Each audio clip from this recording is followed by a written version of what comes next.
જોઈએ તો કરજણ તાલુકામાં પાલેજ નારેશ્વર માર્ગની ખરાબ હાલતને લઈ ગ્રામજનોમાં રોષ ફાટી નીકળ્યો છે। વાછેપુરા ગામ નજીક ભીની રેતી ભરેલા ડમ્પરોને રોકીને ગ્રામજનોએ જનતા રેડ કરી તંત્ર સામે આક્રોશ વ્યક્ત કર્યો છે। કરજણ તાલુકાના પાલેજ નારેશ્વર માર્ગ પર બિસ્માર હાલત અને ભીની રેતી ભરેલા ડમ્પરોના કારણે સ્થાનિકો પરેશાન બન્યા છે, જેના વિરોધમાં પાછેપુરા ગામ નજીક ગ્રામજનો અને સરપંચો એકત્રિત થઈ ડમ્પરો અટકાવી જનતા રેડ કરી હતી। મૂળ નિવાસી એકતા મંચના અધ્યક્ષ તેમજ એડવોકેટ મિનેશ પરમારના નેતૃત્વમાં ગ્રામજનોએ ભારે સૂત્રોચ્ચાર સાથે તંત્ર સામે રોષ વ્યક્ત કર્યો છે। આ વિરોધને કારણે માર્ગ પર વાહનોની લાંબી કતારો પણ જોવા મળી હતી। ગ્રામજનોએ આક્ષેપ કર્યો છે કે ભીની રેતીમાં ભારે વાહનોના કારણે રોડ ઉપર 1-1 ફૂટ ઊંડા ખાડા પડી ગયા છે, જેના કારણે રોજિંદા મુસાફરોમાં ભારે મુશ્કેલી ઊભી થઈ રહી છે। તંત્રએ અનેક વખત રજૂઆત કરવા છતાં કોઈ કાર્યવાહી ન થતાં લોકોમાં નારાજગી વધી છે।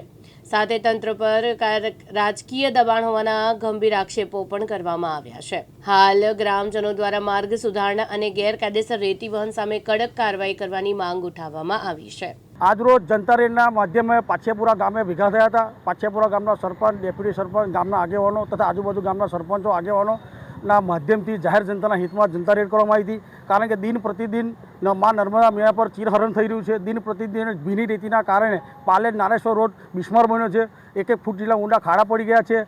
સ્થાનિક રાહદારીઓને જવામાં ખૂબ જ મુશ્કેલી વર્તાઈ રહી છે, પરંતુ આ તંત્રનું પેટનું પાણી હાલતું નથી। અવારનવાર તંત્રને લેખિત મૌખિક રજૂઆત કરવા છતાં પણ તંત્રની ઘોર નિંદ્રાના કારણે અહીંના સ્થાનિક લોકો હેરાન પરેશાન થઈ રહ્યા છે। અને મને એવું લાગે છે કે આ તંત્ર પર કોઈ રાજકીય દબાણ હોવું જોઈએ અને કોઈ રાજકીય દબાણના કારણે જ આ ગોરખ ધંધા અહીંયા ચાલી રહ્યા છે। એ સદંતર ખોટું છે।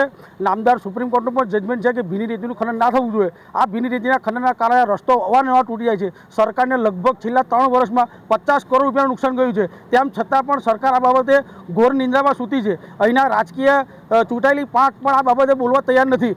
જ્યારે ચૂંટણી આવશે તો મત લેવા આવશે, પરંતુ સ્થાનિક લોકોની જે સમસ્યા છે એને ઉજાગર કરવા માટે આ લોકો મેદાનમાં આવતા નથી, જેના કારણે સ્થાનિક જનતાના હિતમાં જે જનતા રેડ કરી હતી અને જનતાનો ખૂબ જ સારો પ્રતિસાદ મળેલ છે।